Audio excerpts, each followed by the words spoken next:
25 hektar lahan di Tapin terbakar akibat karhutla. Residivis pembobol rumah kosong di Banjarbaru dibekuk polisi. Belasan taruna mengajar di sekolah rakyat.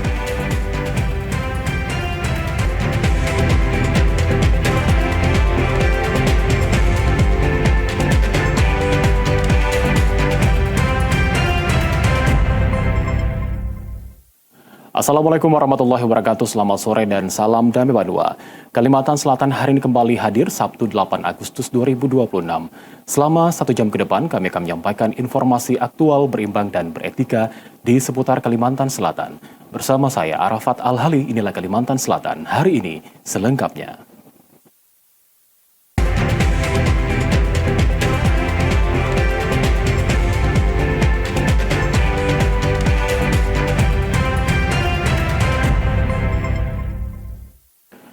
Kami oleh Kalimantan Selatan hari ini pemirsa dengan informasi sepanjang bulan Juli 2026 di Kabupaten Tapin tercatat ada 19 kali kebakaran hutan dan lahan dengan luas lahan yang terbakar mencapai 25 hektar. Sejak ditetapkan siaga bencana kebakaran hutan dan lahan di Kabupaten Tapin, Badan Penanggulangan Bencana Daerah Kabupaten Tapin catatkan ada 19 kejadian kebakaran hutan dan lahan di Tapin.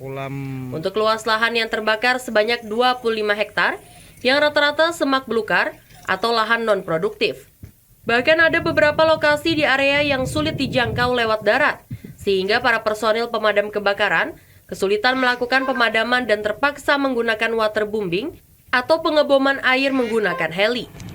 Kepala Pelaksana BPBD Tapin Muhammad Nur mengatakan sepanjang bulan Juni ini ada 19 kasus kebakaran hutan dan lahan dengan total lahan yang terbakar seluas 25 hektar. Jadi karhutla ini memang dari rekap kita terjadi sebanyak 19 kali. Ya. Sepanjang bulan Juli ya Pak? Ya, sepanjang bulan Juli karhutla juga ada kebakaran perumahan ya. Nah, jadi itu karhutla dan kebakaran pemukiman atau sebanyak 19 kali. Dengan luasan lahan yang terbakar itu 25,70 hektar. Rata-rata lemak belukar yang kita lihat. Untuk yang lahan produktif, mestinya perkebunan apa segala, memang kita sudah antisipasi dan bersama dengan perusahaan agar itu titik-titik tersebut menjadi tanggung jawab mereka untuk segera bisa ditanggulangi. Kebakaran hutan dan lahan saat ini diduga faktor ketidaksengajaan seperti puntung rokok dan faktor lainnya. Seorang residivis perempuan di Banjarbaru kembali harus berurusan dengan hukum usai nekat membobol rumah kosong. Pelaku menggasak uang tunai serta perhiasan emas dengan modus pura-pura bertamu dan meminta air minum di berbagai pemukiman warga. Aksi pencurian rumah kosong terjadi di Jalan Al-Jafri, Kelurahan Kemuning, Kota Banjarbaru. Seorang wanita berinisial MH alias Lia, 48 tahun ditetapkan sebagai tersangka oleh Polsek Banjarbaru Utara usai menggasak uang tunai 20 juta rupiah dan 2 cincin emas seberat 3 gram. MH melakukan aksinya sendirian. Ia memantau kondisi rumah hingga keadaan kosong sebelum melakukan aksinya. Kapolsek Banjarbaru Utara AKP Yuwono mengatakan, tersangka ini melakukan aksinya dengan cara bertamu. Jika pemilik rumah ada, maka ia berpura-pura minta air minum. Namun jika rumah dalam keadaan kosong, maka MH langsung melakukan aksinya. Dari hasil pemeriksaan, tersangka diketahui merupakan residivis lintas daerah yang sudah 3 kali melakukan aksi pencurian dengan modus serupa. Modusnya pelaku ini jalan-jalan ketika ada rumah pintu terbuka, beliau juga mengetok pintu, kalau ada orangnya beliau juga minta tolong, minta air minum. Nah, ketika nanti tidak ada rumah, ya tidak ada orangnya di dalam, ya mereka langsung melakukan aksinya. Dan menurut informasi ini residivis, ya sudah 3 kali melakukan pencurian dan informasi itu juga lintas daerah ya. Dia melakukan sendirian, ya pura-pura jalan-jalan ke kampung-kampung atau perumahan. Ketika nanti rumah terlihat kosong, beliau langsung melakukan aksinya. Atas perbuatannya, tersangka dijerat pasal 476 KUHP terkait pencurian dengan ancaman hukuman 5 tahun penjara. Kepolisian mengimbau agar tetap waspada terhadap orang baru atau tidak dikenal, memasang kamera pengawas, serta menitipkan ke tetangga atau ketua RT jika rumah ditinggal dalam waktu yang lama. Beredarnya informasi seorang jurnalis yang dihalangi oleh oknum polisi di Kabupaten Tapin saat melakukan peliputan, Polres Tapin bantah halangi wartawan saat bertugas di lingkungan Mapolres Tapin. Video di media sosial yang menampilkan dugaan oknum polisi yang mengganggu tugas jurnalis di Kabupaten Tapin. Pihak Polres Tapin berikan bantahan dan pastikan semua wartawan dapat bertugas dengan bebas di lingkungan Mapolres Tapin, asal sesuai prosedur yang ditetapkan. Tidak hanya itu, aparat kepolisian juga memastikan semua hak informasi jurnalis juga diberikan oleh pejabat berwenang. Yakni semua keterangan akan diberikan oleh Kasih Humas Polres Tapin sesuai dari juknis dari Kapolres Tapin. Kasih Humas Polres Tapin Ibda Imam Subahan mengatakan, pihaknya dari awal tidak pernah menghalangi wartawan atau jurnalis saat bertugas di Mapolres Tapin. Asal sesuai kode etik jurnalis yakni memperkenalkan diri, memberikan ID card wartawan. Seperti yang sudah kita sampaikan tadi, kedatangan mereka 4 orang ini memperkenalkan diri sebagai lawyer atau kuasa hukum dari permasalahan yang sudah ditangani di Polres Tapin. Untuk memperkenalkan diri sebagai wartawan, awal kedatangan mereka tidak ada menyebut memperkenalkan diri sebagai wartawan. Gitu. Terus untuk yang disampaikan di dalam tadi menghalang-halangi tadi, kami Polres Tapin, penyidik Resareskrim sama sekali, kami ulangi ya, sama sekali tidak menghalangi, menghambat dari mereka yang mengaku dari wartawan. Itu yang kami sampaikan. Ya. Apakah ada mengonfirmasi kasus mereka juga atau oknum wartawan ini, Pak? Awal kedatangan memang mau memperkenalkan diri, surat membawa identitas juga, ada mengkonfirmasi dari seseorang yang sudah diamankan di Polres Tapin. Nah, kalau wartawan sendiri prosedur untuk mengonfirmasi kasus itu kemana, Bang, sebenarnya alurnya? Polres Tapin mengimbau kepada masyarakat agar dapat selalu mengkonfirmasi informasi yang beredar kepada aparat kepolisian terdekat untuk menghindari kesalahan informasi. Informasi lainnya akan kami hadirkan usai jeda. Tetaplah bersama kami di Kalimantan Selatan hari ini.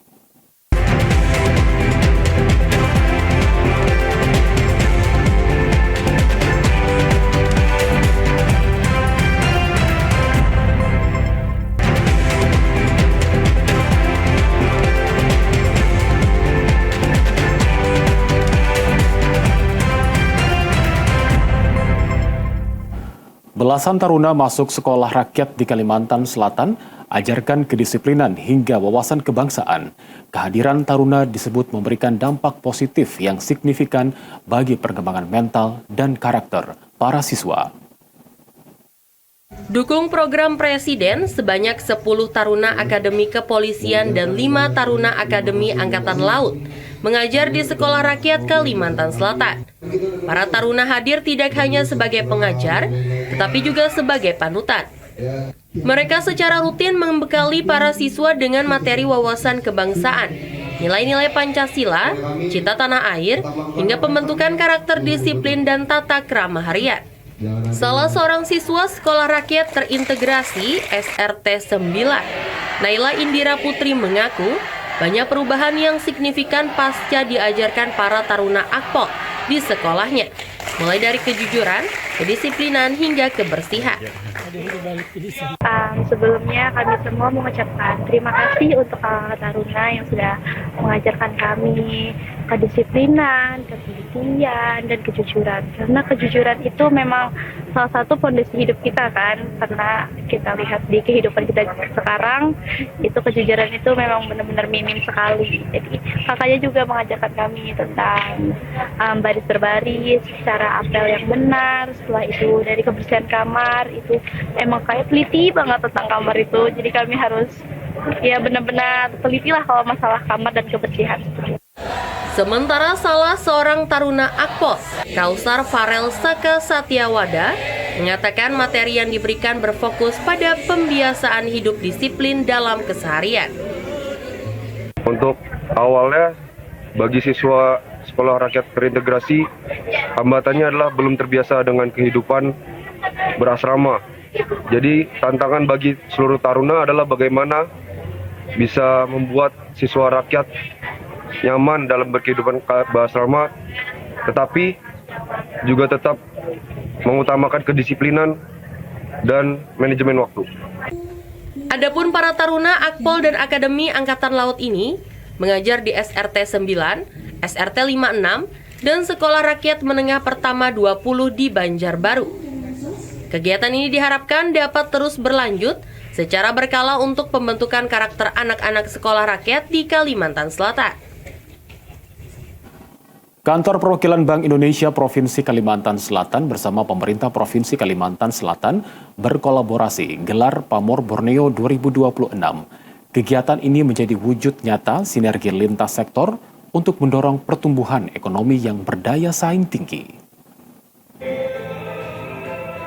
Guna mewujudkan Kalimantan Selatan sebagai penghubung ekonomi Nusantara yang maju dan berdaya saing global, Kantor Perwakilan Bank Indonesia Provinsi Kalimantan Selatan bersama pemerintah Provinsi Kalimantan Selatan menggelar Pamor Borneo 2026. Kegiatan ini menegaskan komitmen mendorong potensi nilai tambah produk yang dihasilkan daerah agar meningkatkan kesejahteraan masyarakat. Kepala Perwakilan Bank Indonesia Provinsi Kalimantan Selatan Haris Munandar berharap Pamor Borneo dapat menjadi sarana dalam memperluas akses pasar dan peluang investasi bagi pelaku usaha se-Kalimantan, khususnya Kalimantan Selatan. Pamor Borneo 2026 merupakan program kolaborasi, program kerjasama, program sinergi antara Bank Indonesia dengan pemerintah Provinsi Kalimantan Selatan yang penyelenggaraannya menjadi bagian yang tak terpisahkan dari rangkaian perayaan Hari Ulang Tahun Provinsi Kalimantan Selatan ke-76. Kegiatan ini juga merupakan bentuk komitmen bersama dalam memajukan Kalimantan Selatan dan juga Kalimantan secara keseluruhan sebagai daerah yang kita sama-sama tahu, alhamdulillah, kaya potensi dan juga kaya peluang untuk berinvestasi, untuk tumbuh, untuk meraih kesejahteraan yang lebih tinggi. Gubernur Kalimantan Selatan Muhyiddin mengatakan, melalui Pamor Borneo, produk unggulan Kalimantan Selatan dapat diperkenalkan kepada masyarakat yang lebih luas, sehingga mampu memperkuat posisi Kalimantan Selatan sebagai gerbang logistik nasional. Kegiatan ini ditujukan untuk memperkenalkan produk unggulan Kalimantan Selatan, mendorong sektor UMKM, investasi dan akseptasi digital di Kalsel dan Kalimantan. Kegiatan Pamor Borneo pada tahun ini berfokus pada 3 pilar utama, yakni perdagangan, investasi, serta akseptasi digital. Pelaksanaan Pamor Borneo diharapkan mampu mendorong transformasi ekonomi Kalimantan menuju superhub ekonomi Nusantara yang berkelanjutan dan berdaya saing global. Untuk memeriahkan Hari Jadi Provinsi Kalimantan Selatan, dilaksanakan lomba flash mob di halaman Rumah Sakit Sambanglihum.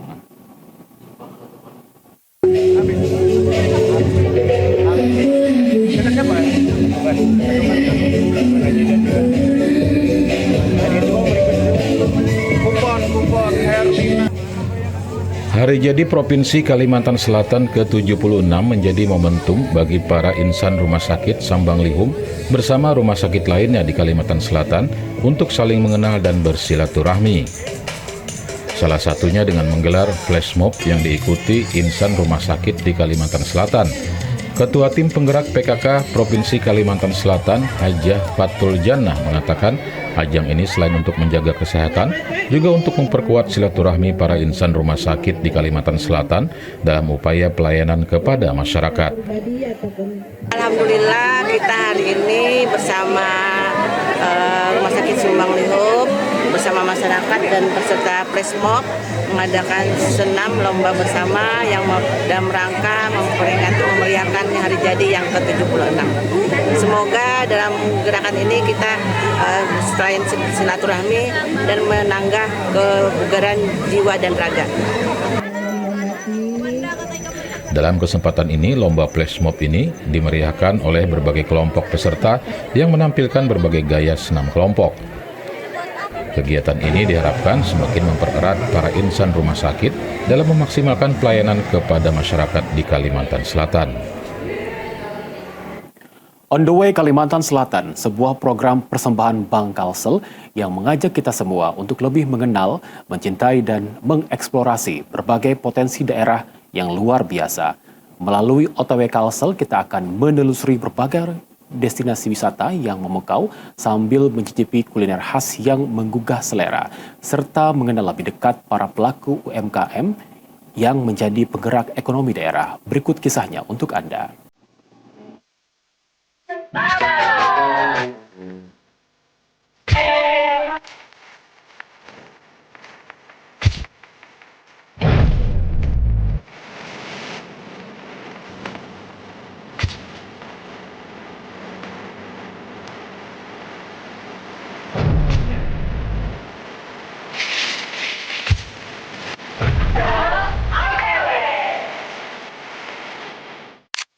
Sobat Aksel. Di episode Aksel OTW kali ini, aku Yeni, aku Niva, aku Yuni, sedang berada di Kabupaten Tabalong. Jadi hari ini kami akan eksplor wisata alam, wisata kuliner, dan mengunjungi UMKM yang ada di Kabupaten Tabalong. Jadi, tunggu apa lagi? Let's go! Di balik hamparan hutan Kalimantan Selatan, tersembunyi sebuah tempat yang menawarkan ketenangan sekaligus petualangan. Air yang mengalir jernih, bebatuan yang telah terbentuk selama ribuan tahun, dan alam yang masih terjaga menjadi alasan mengapa perjalanan ini layak untuk dilakukan.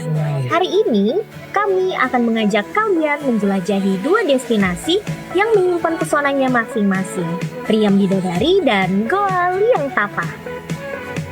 Halo Sobat Aksel, jadi kami sudah sampai di Riam Bidadari. Jadi dengan menawarkan panorama yang indah dan dikelilingi bukit yang masih terawat. Ya.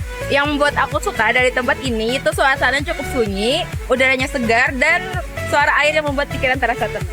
Dari menawarkan panorama sungai yang membelah hamparan hijau di sekitarnya, aliran airnya yang tenang dipadukan dengan bebatuan alami menciptakan suasana yang cocok untuk melepas penat. Kalau mau camping di sini, sudah disediakan penyewaan tenda dan banyak warung-warung yang menjual makanan loh. Yuk sebelah sana. Ya. Halo Sobat Aksel, destinasi selanjutnya kita akan ke Goa Liang Tapa. Ikutin terus ya. Ayo. Dan kemudian berlanjut menuju Goa Liang Tapa. Begitu memasuki area goa, kita dibuat takjub dengan keindahan kolam yang berada tepat di dalam goa. Ditambah cahaya matahari masuk, menjadikannya sebuah pemandangan yang sangat indah. Cocok sekali dijadikan spot foto. Oh iya Sobat Aksel, kalian tahu nggak sejarah atau kepercayaan masyarakat Tabalong tentang tempat ini? Jadi dulu ada masyarakat yang ngelihat satu ekor ikan tapa besar di tempat ini, jadi tempat ini dinamakan Goa Liang Tapa. Wah, menarik banget ya. Sebuah desa bukan hanya tentang tempat tinggal, ia adalah ruang tempat sejarah, budaya, dan kehidupan diwariskan dari satu generasi ke generasi berikutnya.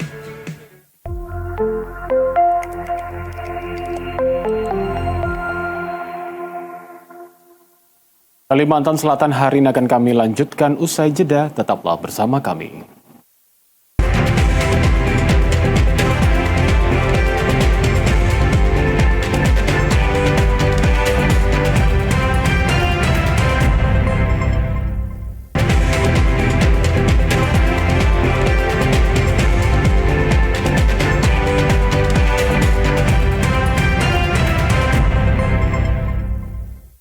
Di tengah tantangan keterbatasan dana transfer dari pusat, pemerintah Kabupaten Balangan melakukan penyesuaian anggaran pendapatan dan belanja daerah tahun anggaran 2026. Perubahan ini dipicu pemotongan dana desa mencapai 53,8 miliar rupiah. Namun pemerintah menjamin kualitas pelayanan publik dan program pembangunan tetap berjalan optimal. Pemerintah Kabupaten Balangan resmi menyampaikan rancangan peraturan daerah tentang perubahan APBD tahun anggaran 2026. Dalam rapat paripurna DPRD masa sidang ke-28, Sekretaris Daerah Balangan Fakhrianto menjelaskan, penyesuaian ini menjadi langkah wajib untuk menjaga kesinambungan pembangunan tanpa mengorbankan kepentingan masyarakat. Penyesuaian fiskal ini dipicu menurunnya aliran dana dari pemerintah pusat. Salah satu penyebab utamanya adalah pemotongan dana desa sebesar 53,8 miliar rupiah yang dialihkan sebagai cicilan modal program Koperasi Desa Merah Putih. Dalam rancangan perubahan ini, total pendapatan daerah diproyeksikan mencapai 1,98 triliun rupiah atau turun 1,81% dibandingkan APBD murni. Namun penurunan ini berhasil dikurangi berkat upaya optimalisasi pendapatan asli daerah yang diprediksi naik hingga 9,37%. Sekretaris Daerah Balangan Fakhrianto menegaskan, tidak semua kegiatan dipangkas. Setiap perangkat daerah diminta menyeleksi program secara ketat, mana yang tetap dilaksanakan, ditunda, dikurangi, atau dibatalkan berdasarkan tingkat urgensinya. Prinsipnya, efisiensi diterapkan secara disiplin tanpa mengurangi kualitas pelayanan publik. Kalau secara jumlah tidak banyak berubah, cuman memang ada pengurangan karena memang adanya pemotongan dana desa yang dari pusat itu sebesar mungkin sekitar 50 miliar lebih ya, yang memang dialokasikan untuk pendirian Koperasi Merah Putih. Yang memang ini dana yang memang ditransfer dari pusat yang kemudian memang ditarik sendiri oleh pusat untuk pembiayaan KDNP. Cuman kalau untuk secara umum sebenarnya tidak ada perubahan yang signifikan, cuman kita lebih kepada pertama mengevaluasi, optimalisasi, dan efektivitas ya. Meski tercatat defisit anggaran sebesar 896,4 miliar rupiah, pemerintah Kabupaten Balangan menjamin kondisi nyaman. Seluruh kekurangan tersebut akan ditutup sepenuhnya dari sisa lebih perhitungan anggaran tahun sebelumnya atau silpa, sehingga pelaksanaan program pembangunan tidak terhenti.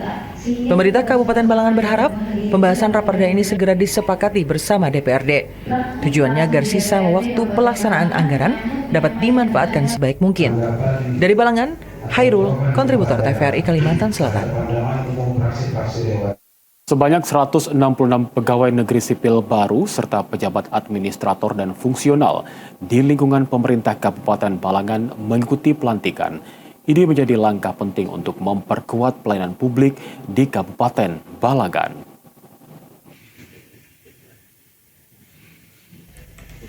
Pemerintah Kabupaten Balangan menggelar acara pengambilan sumpah atau janji jabatan fungsional bagi 166 CPNS formasi tahun 2025 sekaligus pelantikan pengangkatan dan pemindahan pejabat administrator serta fungsional lainnya sesuai surat keputusan Bupati tanggal 3 Agustus 2026. Bertempat di Aula Mahligai Mayang Maurai atau Garuda Maharam. Pelantikan ini dihadiri Wakil Bupati Balangan Ahmad Pauji, Kepala Badan Kepegawaian dan Pengembangan Sumber Daya Manusia, pimpinan perangkat daerah, serta 166 pegawai baru yang akan mengisi berbagai jabatan mulai dari tenaga kesehatan, penyuluh, analis kebijakan, hingga pejabat administrator di berbagai dinas dan badan pemerintahan Kabupaten Balangan.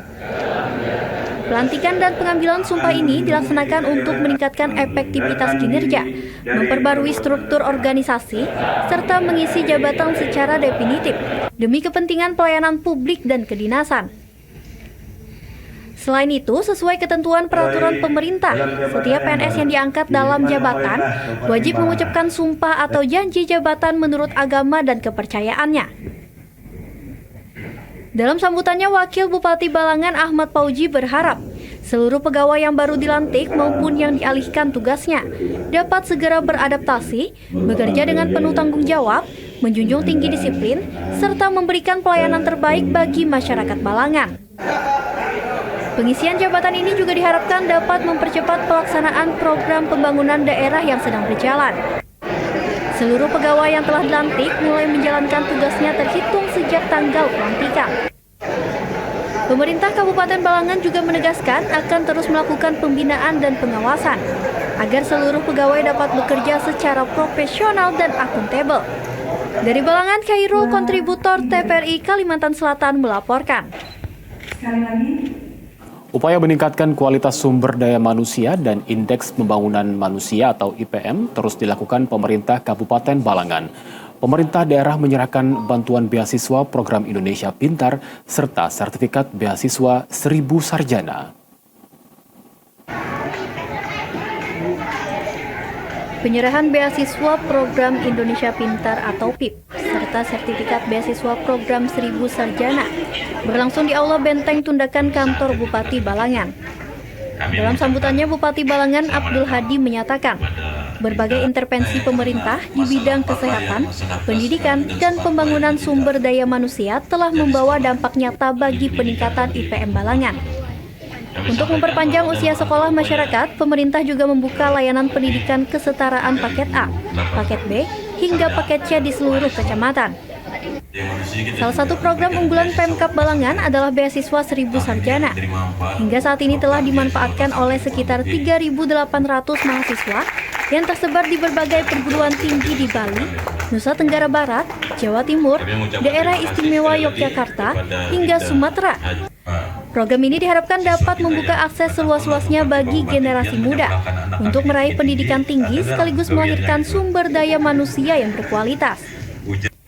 Sementara itu, Ketua Komisi 2 DPR RI, Rifki Nijami Karsayuda memberikan apresiasi atas komitmen Pemkab Balangan dalam memperluas akses pendidikan dan menjamin mahasiswa penerima beasiswa akan ditampung dan dididik secara gratis hingga lulus sarjana di Institut Agama Islam Darul Ulum Kandangan.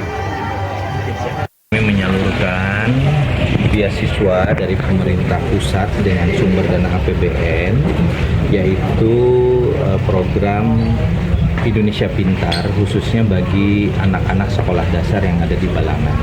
Program ini sebetulnya saling melengkapi dengan program Kartu Balangan Pintar yang sudah digagas oleh Pak Bupati. Ini adalah bentuk apresiasi dari pemerintah pusat kepada Pemkab Balangan di bawah kepemimpinan Kanda Abdul Hadi yang selama ini sangat concern terhadap pembangunan sumber daya manusia, mulai dari anak usia dini sampai dengan sarjana, mulai dari pendidikan formal sampai pendidikan non formal termasuk pesantren di dalam. Pemerintah Kabupaten Balangan menilai peningkatan akses dan kualitas pendidikan adalah investasi utama dalam pembangunan daerah. Melalui berbagai program beasiswa ini, pemerintah berharap semakin banyak masyarakat yang mampu melanjutkan pendidikan hingga jenjang perguruan tinggi. Dari Balangan, Khairul, kontributor TPRI Kalimantan Selatan melaporkan. Membaca tak hanya menambah wawasan, tetapi juga bisa menjadi peluang usaha. Bermodalkan koleksi pribadi dan kecintaan pada dunia literasi, seorang pelaku usaha membangun bisnis penyewaan buku untuk berbagai kalangan. Berawal dari hobi membaca, koleksi buku yang semula hanya menumpuk di rumah, kini disulap menjadi bisnis penyewaan buku. Meski lokasinya cukup tersembunyi, yakni berada dalam sebuah gang di Jalan Kelayan B, Kota Banjarmasin, bisnis penyewaan buku ini hidup melalui eksistensinya di media sosial. Tidak hanya sekedar memamerkan katalog judul buku yang bisa disewakan, mereka juga memberikan resensi pribadi untuk menambah nilai sentimental pada masing-masing buku. Hanya perlu merogoh kocek sebesar Rp10.000 untuk satu buku, atau Rp15.000 untuk 2 buku, pelanggan sudah dapat menyewa buku dalam jangka waktu 2 minggu. Pengelola penyewaan buku katalog Asa, Anissa Ramadhani menyebutkan, ide usaha ini muncul setelah disarankan oleh orang-orang terdekat yang seringkali meminjam koleksi bukunya. Namun berkat media sosial, penyewa dari berbagai kalangan usia juga mulai berdatangan. Sebelumnya itu kan karena pernah melihat orang dari luar kota kayak banyak menyewakan gitu. Itu karena banyak yang minjam loh, jadinya kayak terinspirasi gitu lah. Jadi disewakan lah mulai namanya jadi katalog Asa. Awalnya kayak sedikit aja bukunya nih. Jadi karena banyak yang minjam hendak kayak request buku ini kak, aja buku ini jadi dibeli gitu. Berarti awal itu memang dari hobi pribadi kan mengoleksi buku? Ini hobi pribadi, suka membaca loh. Dari halus tuh pokoknya. Kayak disuapi buku oleh mama, abah gitu. Rata-rata di sini yang menyewa tuh remaja kah atau orang dewasa atau kayak apa? Banyak aja sih, kayak biasanya mamanya sih minjam makanan kalau yang remaja lah. Kalau yang sudah dewasa kayaknya minjam sendiri deh, kayak beli begawi hanya harus diambil. Karya-karya penulis ternama seperti Terelie, Pramudia Anantatur, Lela S. Chudori, Ahmad Tohari, hingga buku-buku terjemahan tersedia di tempat ini. Lebih dari sekadar mencari keuntungan, bisnis penyewaan buku ini juga menjadi upaya untuk meningkatkan akses literasi bagi masyarakat luas. Pemirsa, di tengah maraknya kuliner modern yang terus bermunculan, sajian tradisional khas Banjar tetap memiliki tempat istimewa di hati masyarakat. Salah satunya di Warung Banjar yang memiliki lebih dari 40 ragam kuliner legendaris yang menjadi buruan pecinta kuliner. Hingga kini, tempat ini terus konsisten menyajikan aneka kue khas Banjar dengan cita rasa otentik dan kualitas yang terjaga. Berikut liputannya untuk Anda. Deretan kue tradisional yang tersusun rapi langsung menyambut setiap pengunjung yang datang. Di Warung Banjar tersedia lebih dari 40 varian kuliner khas Banjar yang diolah langsung setiap hari demi menjaga kualitas rasa.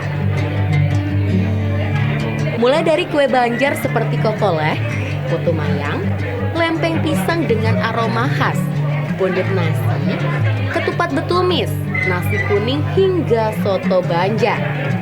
Seluruhnya menjadi pilihan favorit pelanggan yang tidak hanya datang dari Banjarmasin namun juga luar Kalimantan Selatan. Dalam satu hari, Warung Banjar mampu menghabiskan lebih dari 100 kg tepung beras sebagai bahan utama pembuatan berbagai jenis kue. Selain tepung beras, gula merah yang didatangkan langsung dari kandangan menjadi ciri khas dari Warung Banjar. Resep varian kuliner di warung ini merupakan resep turun-temurun keluarga dengan cita rasa yang tetap bertahan dari masa ke masa.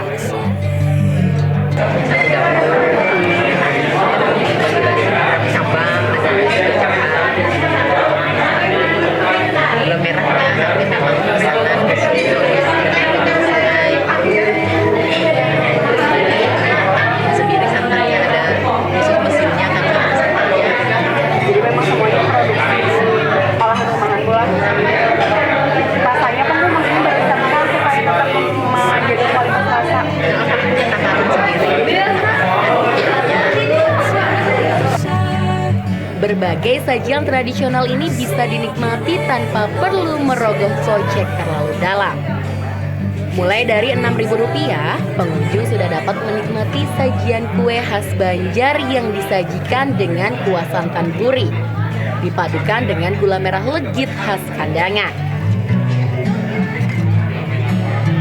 Perpaduan rasa manis gurih dan aroma khas inilah yang menjadi daya tarik tersendiri sekaligus menghadirkan kenangan akan kehangatan kuliner tradisional Banua.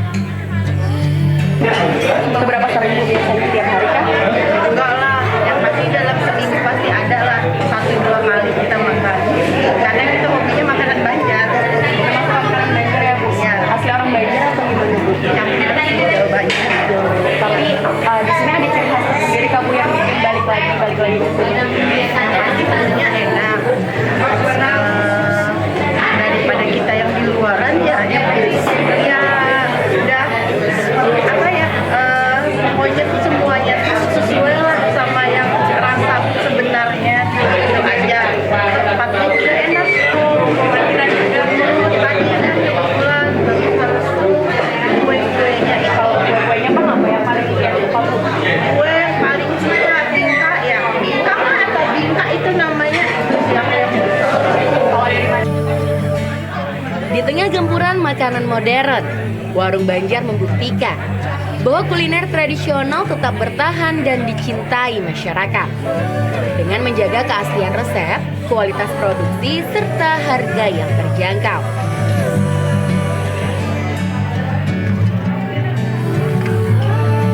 Warung Banjar bukan hanya menyajikan makanan, melainkan juga ikut melestarikan warisan kuliner khas Banjar agar tetap dikenal dan dinikmati oleh generasi masa kini hingga masa mendatang, yang buka dari pagi hingga sore hari setiap hari.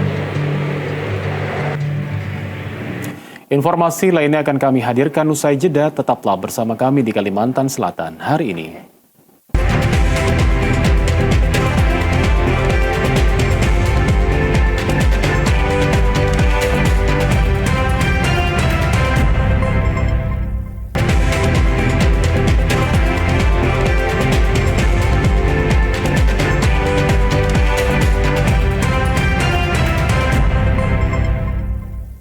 Di jantung Kuin Utara Banjarmasin bersemayam jejak besar pendiri Kesultanan Banjar, Sultan Suryansyah.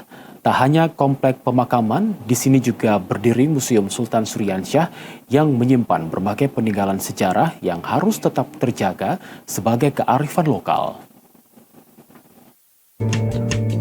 Siapa yang tak kenal dengan Sultan Suryansyah? Beliau merupakan tokoh pendiri sekaligus raja pertama Kesultanan Banjar. Untuk mengenang jejak sejarah Sang Sultan, sebuah museum didirikan di dalam satu komplek makam di daerah Kuin Utara Banjarmasin. Tempat ini menjadi salah satu tujuan utama wisata religi sekaligus edukasi sejarah. Antusiasme pengunjung terlihat jelas, seperti rombongan yang datang dari Kintab ini. Fahmi dan teman-temannya mengaku rutin datang setiap tahun untuk mengenal lebih dekat warisan budaya sejarah Banjar. Kesini? Sering, hampir setiap tahun. Setiap tahun kesini. Kita ada tahu, kita sambil diberi tahu lah sejarah-sejarah dahulu Banjar kayak apa. Jadinya, artinya tuh memberi pelajaran lah dan mengenalkan ke yang akan datang supaya dikenal terus. Karena artinya kan perjuangan pahlawan dulu, mengajarkan sejarah-sejarah tentang Banjarmasin. Hal senada juga diakui oleh Risna dan Nur Nadia. Mereka mengatakan memanfaatkan waktu liburan dengan mengenal budaya Banjar sekaligus berziarah, serta berharap museum ini terus terawat. Ada ke Basiri, Hamid dulu, baru ke sini. Ini habis ini ke Judi.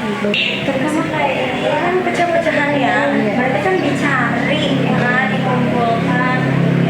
Jadi kayak makin banyak lagi ya kan. Ini kan kecil dan kayaknya kurang dikenal sama orang-orang. Kayak terutama kami aja baru tahu kalau ada di sini ada museum. Museum ini menyimpan berbagai artefak penting Kesultanan Banjar, mulai dari keris, batu bersejarah yang merupakan hasil temuan dari bongkahan rumah sekitar makam, baju adat, hingga kain tatamba, yakni sejenis kain sasirangan yang berusia lebih dari 50 tahun.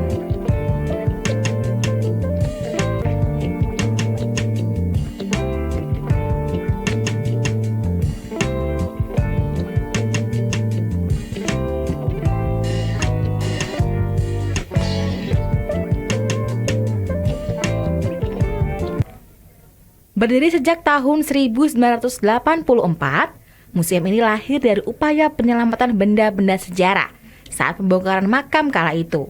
Kini, museum menjadi wadah pengetahuan bagi generasi muda.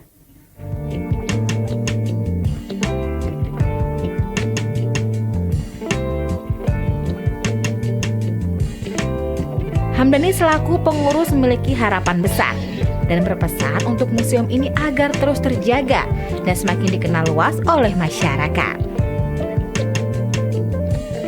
Bangunan langsung museum itu waktu tahun 84.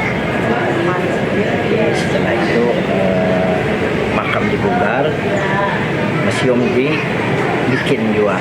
Batu yang satu awal. Batu itu ditemukan di sini. Temuan-temuan di sini. Mungkin sejarah-sejarah dulu tuh bekas kerajaan-kerajaan itu pengamannya apanya kemungkinan banyak lagi di dalam itu bentuknya. Cuma yang ketemu cuma itu aja.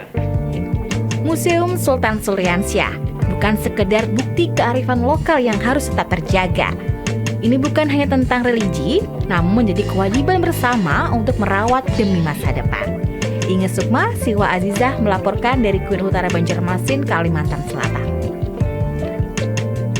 Warga desa Pualam Sari manfaatkan lahan bekas pertambangan menjadi area perkebunan serai wangi. Setiap kali panen, para petani serai wangi memperoleh pendapatan sebesar 3,5 juta rupiah. Serai wangi menjadi salah satu tanaman yang mudah dan ramah untuk dibudidayakan bahkan oleh pemula. Ternyata, serai wangi memiliki nilai jual yang cukup tinggi. Hal inilah yang dicoba warga desa Pualasari yang menanam serai wangi di lahan bekas area pertambangan. Di lahan 4 hektar, para petani serai wangi menghasilkan 8 ton setiap panennya, yang dipanen 3 bulan sekali. Sedangkan harga serai wangi per tonnya dihargai sebesar Rp500.000. Serai wangi ini banyak manfaatnya, bisa diolah menjadi bahan kosmetik maupun minyak urut. Petani serai wangi, Nur Hayati mengatakan lahan yang ditanami serai wangi sebanyak 4 hektar dan setiap 3 bulan sekali memanen 8 ton serai wangi.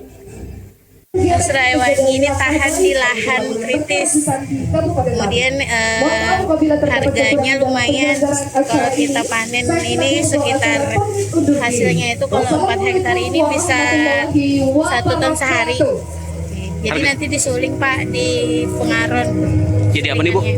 Jadi minyak serai wangi, biangnya nanti dikirim lagi ke Bogor untuk yang dibuat jadi kosmetik kayak minyak urut lah. Harganya berapa nih Bu? Per ton atau per kilo jadinya nih Bu? Per ton. Per tonnya berapa Bu? 1 ton sulingan ini kalau kurang lebih 500.000. Masyarakat berencana akan terus mengembangkan area perkebunan serai wangi karena selain perawatan yang mudah, hasilnya cukup menjanjikan. Masyarakat adat Dayak Deah dari Desa Liu dan Desa Gunung Riut, Kecamatan Halong, Kabupaten Balangan, Kalimantan Selatan, melaksanakan salah satu ritual sakral dalam budaya leluhur mereka, yaitu Mesiwah Paregumboh. Upacara ini digelar sebagai wujud syukur sekaligus permohonan perlindungan demi kesejahteraan seluruh warga. Ritual Mesiwah Paregumboh adalah serangkaian upacara adat warisan leluhur suku Dayak Deah yang bertujuan untuk memohon berkah, membersihkan desa dari segala bala dan penyakit, serta memohon hasil panen yang melimpah di musim tanam mendatang.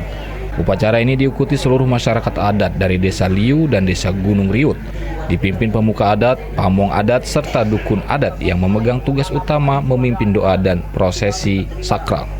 Hadir pula perwakilan pemerintah Kecamatan Halong dan dinas terkait Kabupaten Balangan, serta putra-putri budaya Kalimantan Selatan.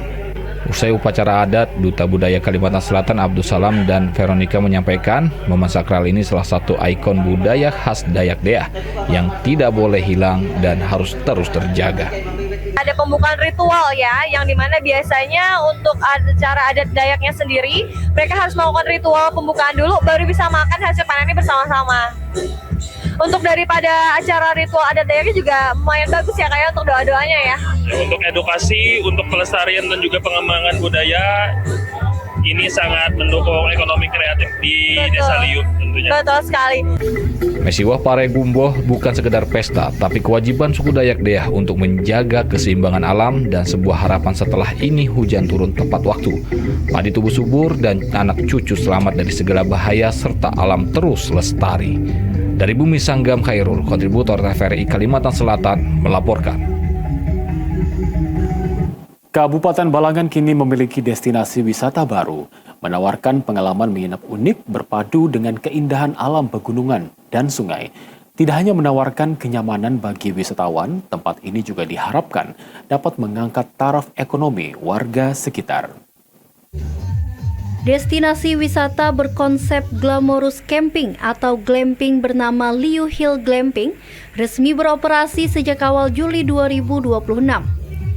Tempat ini menawarkan pengalaman berkemah dengan fasilitas layaknya hotel, lengkap dengan pemandangan alam yang masih alami dan udara yang sejuk. Lokasi wisata ini terletak di kawasan perbukitan Desa Liu, Kecamatan Halong, Kabupaten Balangan. Berada sekitar 25 km dari pusat kota Paringin. Lokasi ini dapat dicapai dengan kendaraan roda 2 maupun roda 4 dengan akses jalan yang sudah diperbaiki. Pengunjung asal Banjarbaru, Dea Pindi dan Istiqomah, merasa sangat terkesan dengan pemandangan alam yang disajikan di Desa Liu. Pertama kalinya hadir dalam acara Mesiwah Paregumboh dan menjawab rasa ingin tahu tentang ritual adat di Desa Liu. Ya, karena saya pribadi juga bukan orang asli Kalimantan Selatan, karena saya berasal dari Kalimantan Timur gitu. Jadi saya banyak mengetahui juga, terus sempat belajar juga bahasa Dayak Deah khasnya Desa Liu gitu. Jadi tadi sama teman-teman masyarakat adatnya sendiri gitu. Jadi lumayan nemu 10 kosakata baru gitu di di dalam bahasa Dayak Deahnya sendiri gitu. Kesannya sih menyenangkan, terus juga dapat ilmu baru, dapat relasi baru juga sama teman-teman relawan kepanitiaan, dan juga ternyata di Kalimantan Selatan tuh nggak cuman kita melihat kayak gunung udah selesai, ternyata di dalamnya tuh masih ada hutan adatnya, ada masyarakat adatnya yang masih terjaga gitu sih. Dan lingkungannya juga masih asri, jadi kita pagi tadi mandi di sungai itu saya masih menemukan banyak sekali capung ya. Capung sebagai salah satu indikator kalau lingkungan itu masih bersih. Selain glamping, Desa Liu juga mempunyai destinasi wisata yang tak kalah menarik, yaitu wisata Watu Badinding dan Goa Liang Landak yang wajib dikunjungi. Dari Bumi Sanggam, Khairul, kontributor TVRI Kalimantan Selatan, melaporkan. Kalimantan Selatan hari ini akan kami lanjutkan usai jeda, tetaplah bersama kami.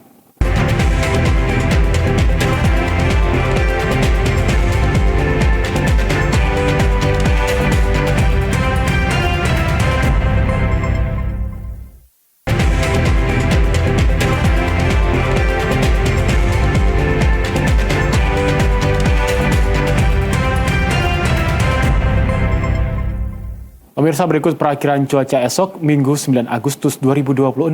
Informasinya akan disampaikan Prakirawan Uli Mahanani dari Stasiun Meteorologi Syamsuddinur, Banjarmasin. Halo Sobat Cuaca, jumpa lagi dalam update perakiraan cuaca wilayah Kalimantan Selatan yang berlaku untuk esok hari Minggu 9 Agustus 2026 bersama saya Uli Mahanani, Prakirawan Stasiun Meteorologi Syamsuddinur, Banjarmasin. Sobat Cuaca, berdasarkan perakiraan angin lapisan 3000 feet untuk esok hari, untuk angin di wilayah Indonesia dominan bertiup dari arah timur hingga tenggara dengan kecepatan 10 hingga 25 knot. Kondisi cuaca di wilayah Kalimantan Selatan pada esok hari untuk angin permukaan diperkirakan dominan bertiup dari arah utara hingga tenggara dengan kecepatan 7 hingga 22 km per jam. Untuk suhu udara diperkirakan berkisar antara 22 hingga 34 derajat Celcius dan nilai kelembapan udara berkisar antara 40 hingga 98%. Selanjutnya, untuk perakiraan cuaca pada dini hari, secara umum cuaca diperkirakan cerah berawan di seluruh wilayah kota dan kabupaten di Kalimantan Selatan. Begitupun untuk cuaca pada pagi hari, perakiraan cuaca didominasi dengan cuaca cerah berawan di seluruh wilayah Kalimantan Selatan. Pada siang hingga sore hari, perakiraan cuaca masih diperkirakan cerah berawan. Dan pada malam hingga dini hari, cuaca kembali diperkirakan cerah hingga berawan di seluruh wilayah Kalimantan Selatan. Selanjutnya kita beralih ke informasi perakiraan tinggi gelombang. Bagi sobat cuaca yang beraktivitas di laut, tinggi gelombang di perairan Banjarmasin dan perairan Tanah Bumbu untuk esok hari berada dalam kategori rendah, yaitu berkisar antara 0,5 hingga 1,25 meter. Sedangkan untuk perakiraan tanah laut dan juga Kota Baru diperkirakan berada dalam kategori sedang, yaitu berkisar antara 1,25 hingga 2,5 meter. Sehingga perlu diwaspadai bagi perahu nelayan, kapal tongkang, dan kapal feri terhadap potensi gelombang tinggi di perairan tersebut. Kemudian untuk informasi tingkat intensitas api kebakaran hutan dan lahan untuk esok hari secara umum di wilayah Kalimantan Selatan berada pada kategori tinggi hingga sangat tinggi sehingga api akan sulit untuk dikendalikan atau dipadamkan apabila terjadi kebakaran hutan dan lahan. Untuk itu kami menghimbau kepada masyarakat Kalimantan Selatan untuk tetap turut serta dalam aksi mencegah terjadinya kebakaran hutan dan lahan dengan cara tidak membuang puntung rokok dan membakar sampah secara sembarangan, menghindari praktek pembukaan lahan dengan cara dibakar, serta senantiasa berhati-hati terhadap potensi kebakaran hutan dan lahan yang dapat menyebabkan kabut asap. Demikian perkiraan cuaca wilayah Kalimantan Selatan yang dapat kami sampaikan. Untuk informasi lebih lengkap, Sobat dapat mengakses aplikasi Info BMKG atau juga bisa melalui Instagram kami di @cuacakalsel. Selamat melanjutkan aktivitas Anda. Terima kasih dan sampai jumpa.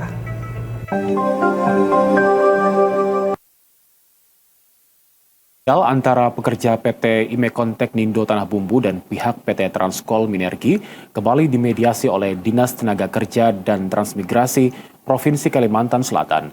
Mediasi dilakukan untuk menemukan kesepakatan melalui dialog tanpa harus menempuh jalur pengadilan. Sejumlah perwakilan pekerja PT Imekon Teknindo Tanah Bumbu dan pihak PT Transkol Minergi mendatangi kantor Disnaker Trans Provinsi Kalimantan Selatan untuk mengikuti proses mediasi perselisihan hubungan industrial. Selaku perwakilan tenaga kerja, Yusriyadi Sembiring mengatakan, para pekerja menuntut kejelasan dan keadilan atas hak-hak ketenaga kerjaan yang dinilai belum terpenuhi. Beberapa permasalahan mendasar diantaranya, kebijakan cuti roster, prioritas penerimaan tenaga kerja lokal, peningkatan penerapan keselamatan dan kesehatan kerja atau K3, transparansi rekrutmen karyawan, serta program peningkatan kompetensi atau skill up. Sementara Ketua Konfederasi Serikat Buruh Seluruh Indonesia atau KSBSI Kalsel, Mesdi akan terus mengawal segala prosesnya dan berharap penyelesaian perselisihan industrial yang telah berlangsung selama 2 tahun agar dapat diselesaikan sesuai peraturan yang berlaku. Jadi ada beberapa poin yang masih dibahas dan belum ada keputusannya. Mungkin nanti keputusannya akan kita sampaikan kembali seperti apa, tapi sudah ada titik temu lah untuk saat ini. Masalah PRD itu akan dilaksanakan oleh pihak perusahaan. Dan untuk sementara terkait cuti roster itu, sementara perusahaan masih menampung dan akan disampaikan lagi ke Jakarta. KSBSI, Konfederasi Serikat Buruh Seluruh Indonesia Provinsi Kalimantan Selatan adalah ada pengaduan kasus-kasus yang ada di Kabupaten Tanah Bumbu. Sebenarnya kasus tersebut juga cukup lama, hampir kurang lebih 2 tahun. Sudah dimediasi di Tanah Bumbu, bahkan ada DPRD Kabupaten Tanah Bumbu. Kami berharap di provinsi ini, kami sebagai pengurus provinsi ya, Serikat Buruh adalah harapan kami penyelesaian ini kita mengacu ke aturan perundang-undangan yang berlaku. Contohnya kita ada sebagai yang dituntut kawan-kawan ada roster pertambangan, karena tambang ini memang ada peraturan menterinya adalah nomor 15 tahun 2005. Memang apabila sudah ditunjuk suatu kesepakatan roster itu memang harus dilakukan, yaitu 70-14 atau 70-12. Kepala Seksi Kelembagaan dan Pencegahan Perselisihan Hubungan Industrial Disnaker Trans Provinsi Kalimantan Selatan, Rasidi mengatakan, mediasi menjadi langkah penyelesaian yang diutamakan agar kedua belah pihak dapat mencapai kesepakatan secara musyawarah tanpa harus menempuh proses litigasi. Mudah-mudahan yang pertemuan yang kedua ini bisa ada jalan keluar untuk paling tidak mendekati lah untuk bisa diselesaikan. Nah, seperti itu karena pemerintah itu tidak menginginkan mereka sampai ke pengadilan, tetapi dengan selesainya di tingkat perundingan ataupun tripartit atau di mediator ataupun di pemerintah atau Disnaker. Ya, seperti itu. Itulah harapan kami dari pemerintah. Yang paling bagus itu adalah kesepakatan dengan perundingan bersama. Disnaker Trust Provinsi Kalimantan Selatan menegaskan akan terus memfasilitasi proses mediasi hingga tercapai kesepakatan sesuai mekanisme penyelesaian perselisihan hubungan industrial yang berlaku. Tuntas sudah perjumpaan kita di Kalimantan Selatan hari ini. Saya Arafat Al-Halim, mewakili tim yang bertugas, mengucapkan terima kasih atas perhatian dan kebersamaan Anda. Wassalamualaikum warahmatullahi wabarakatuh. Selamat sore dan salam damai Banua.